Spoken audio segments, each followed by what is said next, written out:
talk about transverse lambda polarization from the point of view of collinear twist-3 formalism. Now, the lambda, as we've heard in the previous talk, lambda is special because we can, in principle, reconstruct experimentally the lambda spin through measuring the decay products. And for example, this lambda 0 decays into a proton and a pion. And it so turns out that the proton prefers to be emitted along the lambda spin. So we can, in a way, reconstruct the lambda spin. And for example, by measuring the distribution of these protons, we can reconstruct the transverse lambda polarization. And measurements of transverse lambda polarizations, they have a long history. Actually, in PA collisions goes back about 40 years ago, where at the first time at Fermilab this process has been measured. And already back then, a sizable lambda polarization up to 20% has been found. There have been many more follow-up measurements of similar processes at various places, and by now we have gathered quite a lot of data in protonucleon or proton-proton. And also Hermes has measured lambda polarization, of course, in EP collisions. There were two measurements for quasi-real photon productions of transversely polarized lambdas of nuclei, and they also found a non-zero polarization. In Anselm's talk, he also discussed this. There has been a recent measurements of lambda polarization also in PPP at these super high energies, 7 TeV.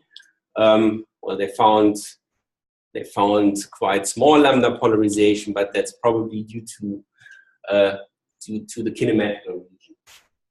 And again, it would be really cool if we kind of like find some kind of application of this lambda polarization that would be useful for LHC physics. Probably the simplest process, that's also what Anselm has talked about, is to measure lambda polarization is E plus E minus. It has been measured more than about 20 years ago at LEP for the first time. But they measured it on a Z-pole, and they basically only found longitudinal polarization. I wasn't aware that the Bell data by now has been finalized. These are actually the data that I stole from a talk about 2 years ago at the SPIN conference. Okay, the polarization is not as large as in PP, but about 5% or so, it's still non-zero. There is a sort of grain. Bell, I think, measured the lambda spin with respect to the thrust axis instead of the lepton axis, and so I think this is not fully inclusive. But okay, there is hope. How do we describe lambda polarization in perturbative QCD? We describe the production in the final state like we do for any other particle through fragmentation process. Basically, this transition matrix element in perturbative QCD. If we square this transition matrix element, then we can derive what is called the collinear fragmentation correlator, which is this matrix element. And at leading twist, this correlator has three kind of like functions that are the fragmentation functions for a lambda produced by a quark. One leading twist fragmentation function is the unpolarized fragmentation function of an unpolarized quark into an unpolarized lambda, which is, I would say, fairly known. There are fits on the market for these functions. Kind of like the helicity correspondence to the helicity distribution is the fragmentation functions of a longitudinally polarized quark into a longitudinally polarized lambda. That, I would say, is fully known. And then there is the kind of like transversity correspondence on the fragmentation side, the transition of a transversely polarized quark in a transversely polarized lambda. This is the function h1. It's basically unknown. It's a chiral odd function, but it may be, of course, a candidate to explain the large transverse polarization in PP collisions or in PA collisions. Now, if we go beyond this leading twist picture, there are also fragmentation functions at the twist-3 level, and Daniel has also talked a little bit about that. And the thing about twist-3 functions is that there is not just one class of function that describes transverse polarization. There are actually 3 kinds of classes of functions at twist-3. One may be called intrinsic twist-3 fragmentation functions. For transverse spin, there are actually two candidates. One is called capital GT of Z. This is kind of like a fragmentation correspondence to the small GT on the distribution side. Yeah. What's interesting is this function dt. This function dt has no correspondence on the distribution side because of time reversal. So fragmentation violates time reversal. And the only reason why this function actually may exist is that there is no constraint on time reversal. So I think this is really interesting. Then there are what may be called kinematical twist-3 fragmentation functions for transverse spin.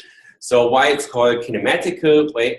It's in a way, indirectly, it takes into account the transverse motion of quarks fragmenting into a lambda. So we have the fragmentation correlator, then we weight it with one pt, and then integrate over pt. So we get kind of like this moment, kt moments of TMD fragmentation functions. And for transverse spin, there are also 2 candidates, G1T perp 1, depending only on Z, and this polarizing fragmentation function that Anson talked about, D1T perp, but the first moment 1 of Z. On top of it, and now it gets more complicated, there are also dynamical twist-3 fragmentation functions, and these are kind of like quantum interference effects of the usual one parton transition, one quark transition into a hadron, and a matrix and a transition where 2 partons at the same time make up this lambda. And for example, this here is for quark-gluon quark fragmentation. So we have a quark and gluon field on this side of the cut making up together, or fragmenting together to this lambda. And President Trump making some more. And for transverse, if we talk about transverse spin, we can parameterize this matrix element. We can parameterize it in 2 functions that is interesting for transverse spin. They're called DFT and GFT. And since we have 2 partonic fields here, these functions not only depend on one light co-momentum fraction Z, but also on Z prime. And and this gluon here just carries the momentum difference of this Z and Z prime and Z. Now, because of this missing time reversal constraint, these functions are complex functions. It means they carry a real part and an imaginary part. So really, we do not just have 2 functions, we really have 4 functions. And Bernard in his talk talked about gluonic poles on the distribution side. Well, those poles don't exist for fragmentation. So if we, for example, go to a gluonic pole where this gluon doesn't carry longitudinal momentum, then one can show model independently that all of these functions at the gluonic pole actually vanish, and not even that, also the first derivative with respect to z at the gluonic pole also vanishes. And also fermion poles also vanish. So that's, in this sense, twist-3 fragmentation is different from twist-3 distributions. Now, these may seem like a lot of functions that we have. Unfortunately, these functions are not independent of each other. One can derive relations among these sets of functions. One can apply the QCD equation of motion, and then this leads to these two functions where kinematical and intrinsic twist-3 is related in this function to the imaginary part of the dynamical twist-3 functions. The same thing goes for the G functions here, and here they're related to the real parts. There are also other relations called Lorentz invariance relations. They're also important and interesting, and these are these relations on this side. And as Daniel has mentioned in his talk, so we have two equations, two relations for three unknown functions. This means we can just eliminate two of those functions, in particular the intrinsic and kinematical twist-3 functions, and express everything in terms of the quark-gluon quark. So these, I would say, these quark-gluon quark fragmentation or correlation functions in general are the fundamental functions. Can you remind me, is evolution of everybody known? No. So these relations were derived on the operating level. Sure. And, but I think even in the part of this week function, I don't think it's clear yet. Right. For the complete definition, for example, GF and triggers with G2 is with G2. I don't know. I mean, we had some I think, and I will talk about this later, if you go to next to leading order, you see that the equation of motion is really, really important, just to construct gauge invariance and everything. And I think if this doesn't hold under renormalization, then I think the whole formalism is in big trouble. That's right. And for the Lorentz invariance relations, I don't know. But part of this, I mean, maybe I'm asking too early now, but if you do the analog calculation, you will need to do collinear factorization at the end. So you will not only have to preserve some of the relations, but you will also get some information. Well, what you should do is to derive the renormalization on the operator level, and then you can check these relations. Right. If you think of this. We are not yet in that stage. Mark, why do you say that you don't know about the Lorentz invariant relation? I would imagine that they are preserved as well as the equation of motion. I'm just saying I don't know. That's all I'm saying. I think it would be as bad as not preserving the equation of motion. That's true. In other processes, they are badly needed to restore Lorentz invariance or the independence of the Platonic cross sections on the light cone vector, and it's really important. But we don't know at next to the. Yeah, based on Lorentz invariance, that's pretty strong. I would expect that also there it plays an important role, but I cannot make a definite statement. And sorry, so there you have the dt and gt. dt is the odd, and it is the imaginary part of the. I mean, it's related to the imaginary part. The d functions are related to the imaginary part. The g functions to the real part.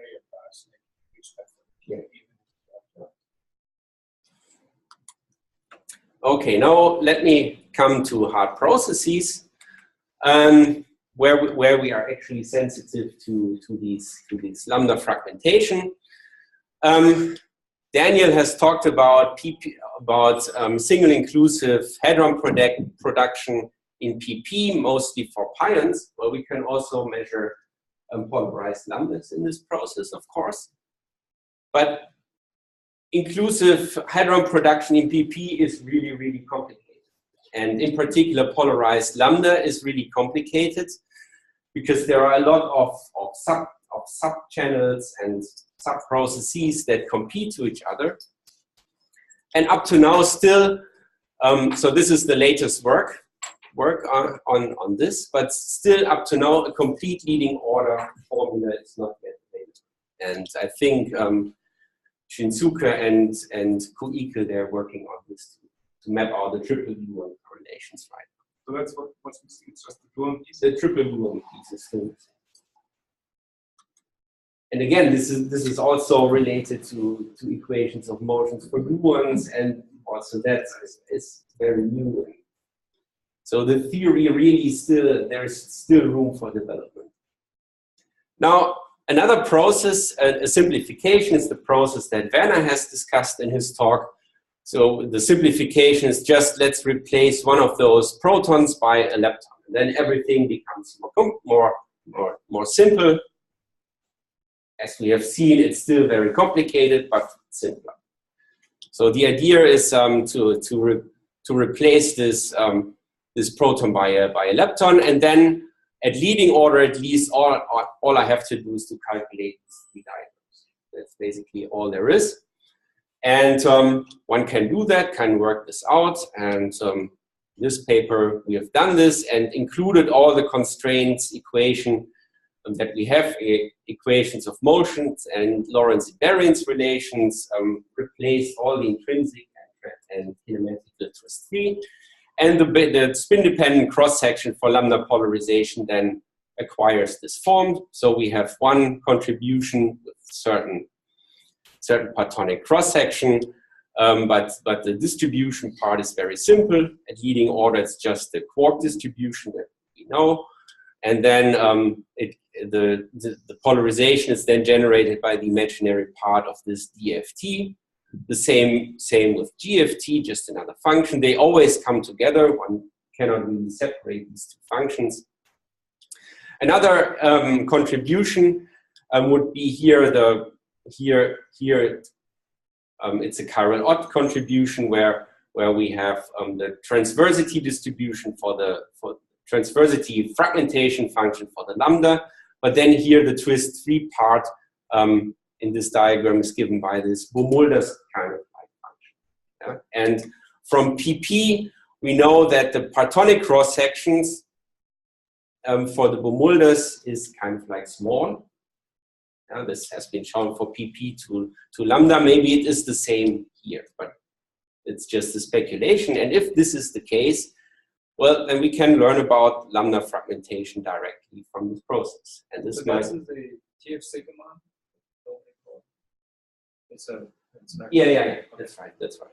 Yeah, this is a slightly different. And also only the derivative term of PC. So this is, yes? You call it Bohr-Mulders, but in principle it's independent. Well, this is the gluonic pole.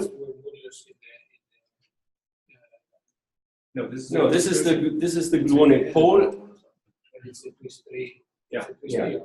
Yes, it's Twist-3, but it's related to the first moment of the Bohr-Mulders. It's the object. First moment. The moments. Yeah, so this may be, I just want to point it out that this may be a physics opportunity at an EIC. Of course, in Werner's talk, we've heard that it's not so easy. Probably one has to go to quite a few GeV for the transverse momentum, not just one GeV, maybe 4 GeV. I don't know, really, so that this works. But I think EIC can be helpful to solve this actually 40-year-old puzzle. Yeah, not solve it, but maybe give us hints. So another new puzzles. Well, I mean, we still don't understand the lambda polarization. Oh yeah. So yet another simplification, make it even more simple, is to also replace the other proton by a lepton. Then I don't know how it ever gets any simpler, but I think this is the simplest process where we, at least theoretically, where we can study lambda polarization. And at leading order, this is really like a Parker model formula. It is basically the cross process of deep inelastic scattering, and we can directly measure, for the unpolarized process, directly measure the lambda fragmentation function V1, point by point in ZH, and ZH is the scaling variable, like in inelastic scattering. Next to leading order, the process is still simple. We can calculate these radiative corrections, but the final formula is not as direct as the leading order formula. Here, the fragmentation functions appear as convolutions with partonic cross sections, and one has to do collinear subtractions and all that. And also, if we radiate off a gluon, then we become also sensitive to gluon fragmentation into a lambda. Now, this calculation has some typical NLO features. One feature that we always meet in an NLO calculation is infrared safety, which means that if we add the virtual contribution and the real contributions, add them all together, then the 1/epsilon² poles in dimensional regularization should actually cancel. And the remaining 1/epsilon pole should be like this, that it should be proportional to the usual quark-gluon splitting functions. That's what should come out of this calculation. And we can remove this 1/epsilon pole by doing a second calculation, going to the operator itself, and renormalize it. Now, this is a separate calculation. This goes basically to these three diagrams. And what we then find, if we perform this renormalization, is that this kernel that we find here is exactly the splitting functions that we encounter here. And if we plug this function into our leading order formula, then we see that these collinear poles cancel. And this really is a necessary condition for one-loop factorization, that this and this cancel. And yeah, why am I telling you this? I'm telling you this because we performed a next to leading order calculation for the transverse spin-dependent part, and we expect that this condition also holds there. But first, let me talk about leading order. At leading order, this process is also very simple. We have contributions from intrinsic in kinematical Twist-3, basically the same diagram, just different gamma insertions here. But we also get contributions from dynamical Twist-3. And if we calculate this, it's very simple. We get contributions to the spin-dependent cross-section that looks like this. So we get a contribution from the intrinsic Twist-3 in terms of dt, then kinematical Twist-3, and the dynamical Twist-3 is given in terms of this integral over the imaginary part of this combination, dft minus gft. And we always have this integral. We can never get around of this integral. That will always be there. That's just the fact of life. Now we can use the equation of motion, and if you remember, this exactly comes in this combination. For example, if we use the equation of motion and replace this combination, then we see that this is just another dt, and we get a factor of 2.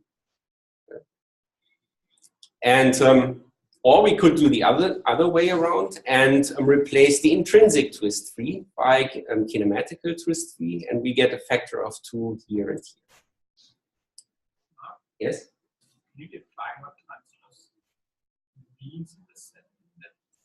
In this sense, transverse means with respect to the lepton and the proton scattering plane. No, that's E plus minus. Yeah, the E plus E minus. So you produce E plus E minus, have one beam, and then you have the lambda, and they make up a plane, and the spin is perpendicular to that plane. So again, we see here that the entire effect, if we apply the equation of motion by this, in this way, we see that the entire effect is driven by a single fragmentation function dt. Yeah. And again, such a spin asymmetry is absent in deep inelastic scattering in the one-photon exchange. The reason is exactly time reversal. At one photon exchange in deep inelastic scattering, there is time reversal, and it kills it if you apply equation of motion in this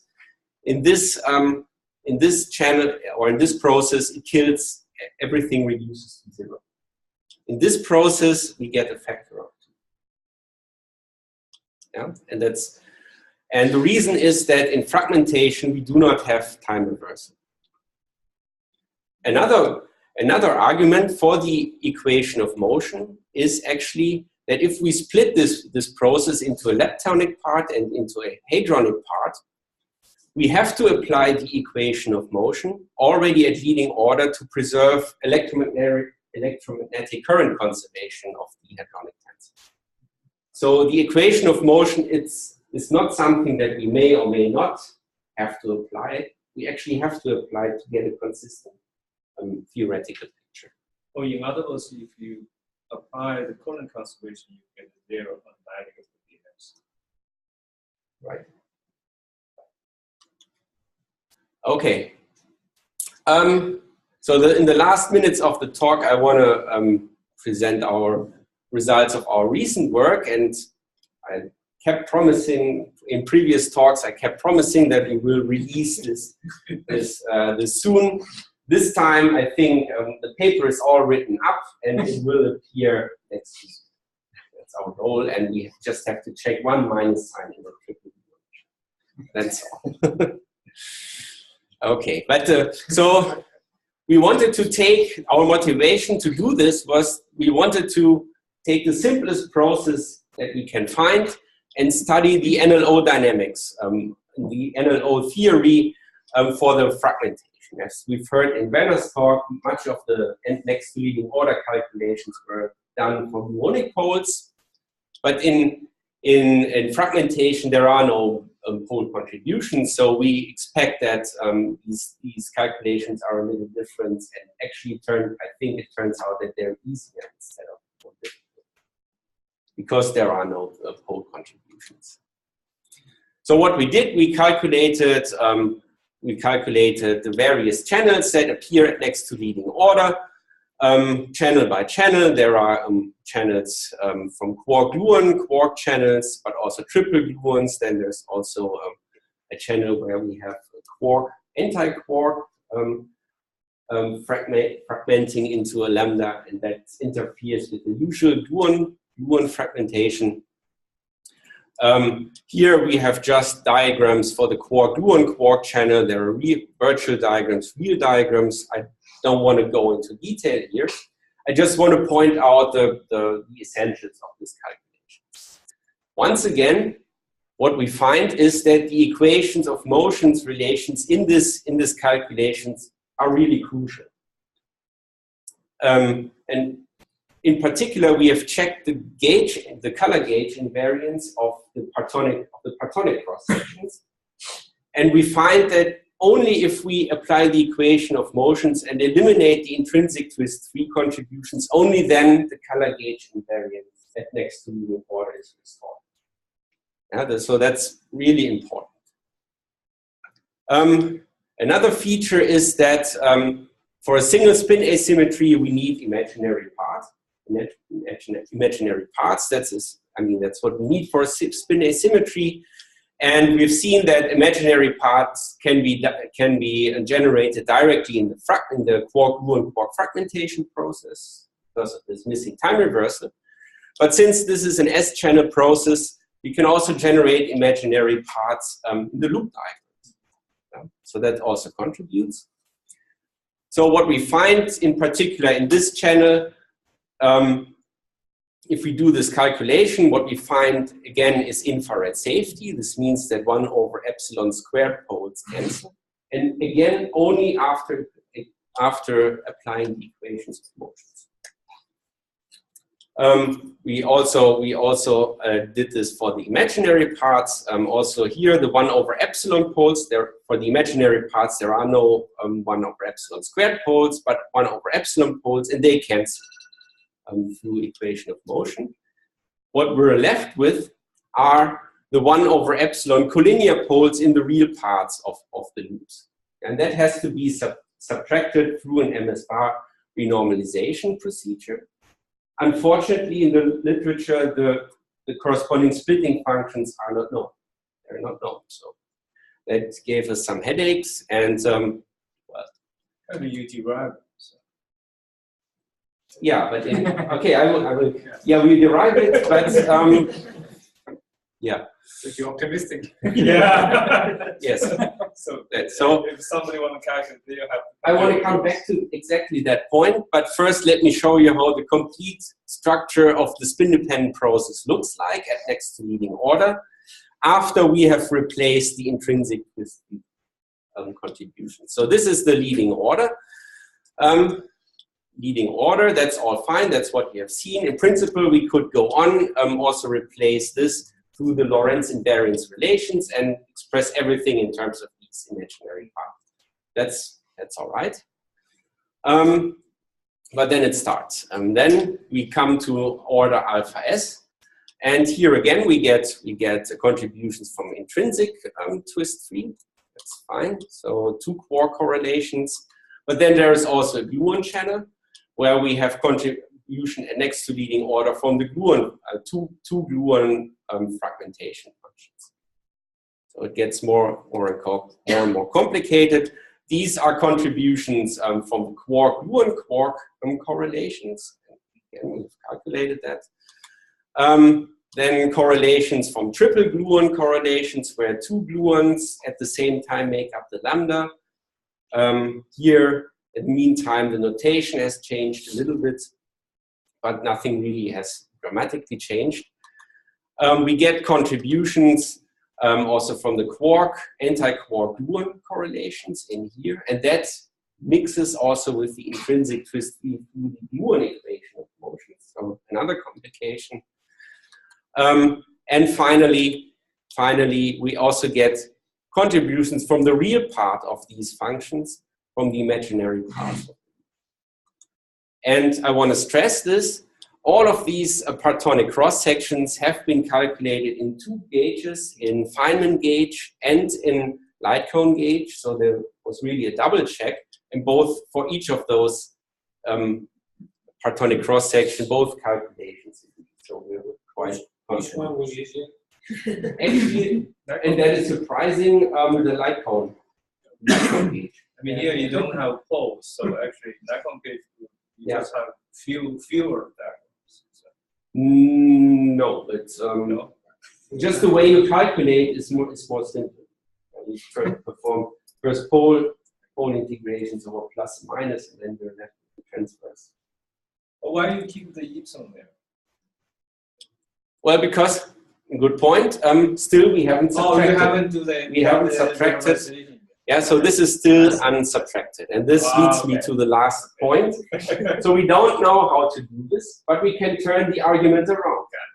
If we assume that twist-3 factorization holds, and at the moment I don't know any reason why it shouldn't hold, if we do this, we can read off the evolution equations from these collinear divergences, and we do that, of course, for the leading order distribution, which is just dt.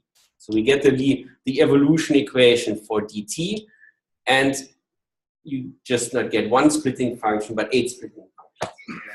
And that's not nice.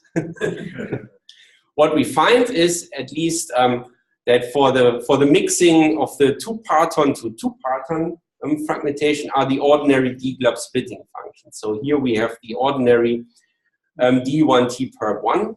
Yeah, the splitting functions here is just the usual d-glob splitting function, also for the gluon channel. but the other channels are more complicated, and I don't really want to show them all.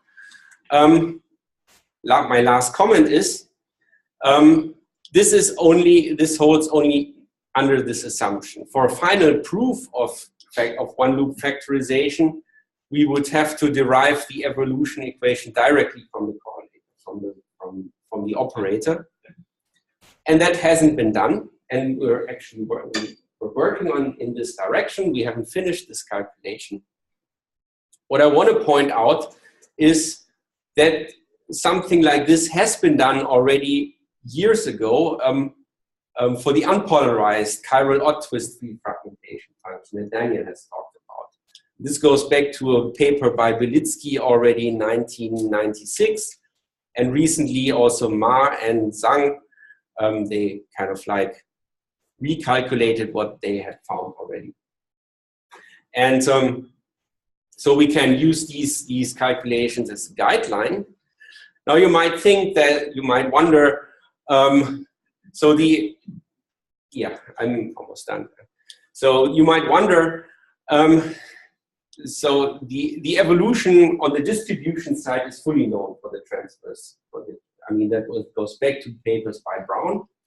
And you might wonder if they're just related to the fragmentation piece, to just use the Gribov-Lepartov reciprocity, which means that basically you just replace X by 1 over Z. Yeah, but already Belitsky in this early paper stated that this only works for the two particle, basically for these splitting functions.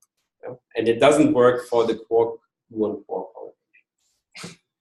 And with that, I come to my summary, summary and outlook. So again, I want to point out that lambda polarization has a long history. It's a long-standing puzzle to understand this. But there has been a lot of measurements even at HC. There are recent measurements at Bell, which is very, very promising. From the point of view of the theory, we saw that the transverse spin, the single spin asymmetry is driven by this function, dt, and it's a consequence of missing time reversal features. So it's a really nice thing. We have completed the NLO, but we still need to calculate the splitting functions for the polarized lambda fragmentation functions. This is also something that I want to point out. We also did the same exercise for the double spin asymmetry where the lepton is longitudinally polarized. And what we find is basically the same formula, just that the real part, the role of the real and imaginary parts are reversed, plus some Ventura-Wilczek. Yeah, and I want to point this out, that if you want to study this twist-3 fragmentation, always double spin asymmetry and single spin asymmetry come together. They're always related to each other. It's good if you study one, but since they're related to each other, it's better to study both. Yeah, and then our plan is, once we finish, really have a good understanding of this, then extend it to other processes. And with that,